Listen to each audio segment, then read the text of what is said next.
Hi you guys, for my cultural extravaganza, I decided to introduce y'all to and show y'all how to make pozole. But not just any kind of pozole, but pork pozole and pozole de salsa verde. And I say this because there's many kinds of ways that you can make pozole. You can make red pozole, you can make chicken pozole. It all just depends on how you're feeling. But the one I'm showing you today is pork and green. So pozole did originate in Mexico, and I am Mexican American. My mom and my grandma usually they make this, and they're who taught me how to make this.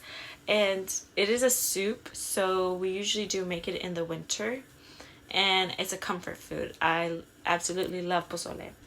But yeah, so let's jump into the ingredients.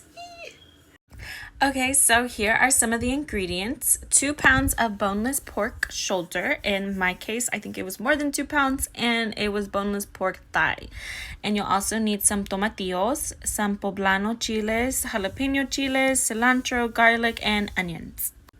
Okay, here are the rest of the ingredients. Chicken stock or chicken broth or whatever broth you prefer, or some just plain water, salt, peppers, some canola oil, and some hominy, and some oregano. So this ingredient list actually doesn't have 2 ingredients that me and my family use, which is radishes and cabbage.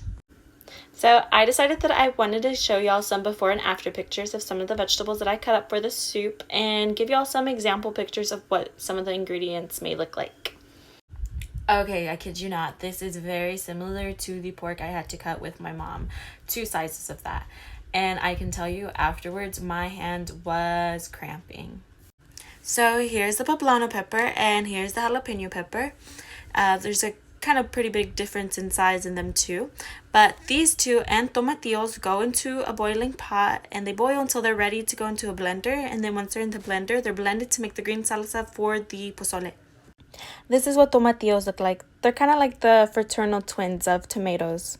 Tomatillos are usually a key ingredient that make the yummy green salsa that you like this one. Can't forget the hominy, my personal favorite part. A little bit of cilantro for after the pozole is done. And then cabbage. The cabbage was so big, and this is the before. Here's the after. It made so much. Here's a before of the chiles I cut. And here's the after. Very spicy. So here's a little clip of how it went for me and my friends. It did get a little bit messy, more me than her, but it was fun. There's not much to it. So once you make your salsa, once you cook your meat, and once you have your broth that you want, you kind of just put it all together and you have your pozole.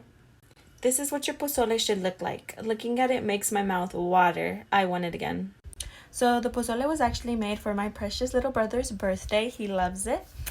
And that was actually my first time making it on my own. Pozole takes a while to make, and it's a process, and it requires a lot of preparation to make. So you usually don't do it on your own. It's not impossible to do, but you usually have help. It's easier and funner. There's no story, book, or song or clothings that go with making pozole, but we do listen to music to pass the time by faster. But yes, thank you for listening to my cultural extravaganza of how to make pozole.